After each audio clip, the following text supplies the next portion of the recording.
પાટણ શહેરના વ્યસ્ત ગણાતા પદ્મનાભ ચોકડી વિસ્તારમાં આજે અચાનક જ ગેસ પાઇપલાઇન લીકેજ થવાની ઘટના બનતા સ્થાનિકો અને રાહદારીઓમાં ભારે અફડાતફડીનો માહોલ સર્જાયો હતો. સદનસીબે તંત્રની સતર્કતાને કારણે મોટી હોનારત ટળી છે.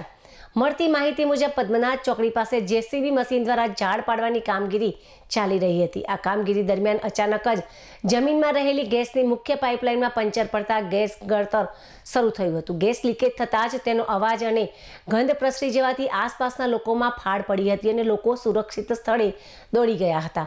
ઘટનાની જાણ થતાં જ સાબરમતી ગેસ એજન્સીની ટેકનિકલ ટીમ તાત્કાલિક ઘટના સ્થળે દોડી આવી હતી. ગેસ એજન્સીના કર્મચારીઓ યુદ્ધના ધોરણે કામગીરી હાથ ધરી સૌપ્રથમ પાછળથી આવતો ગેસ પુરવઠો બંધ કરવામાં આવ્યો હતો. લીકેજ થયેલા સ્થળને કોર્ટન કરી રિપેરિંગ કામ શરૂ કરી કોઈપણ પ્રકારની આગની દુર્ઘટના ન બને તે માટે સાવચેતીના પગલાં પણ લેવામાં આવ્યા હતા.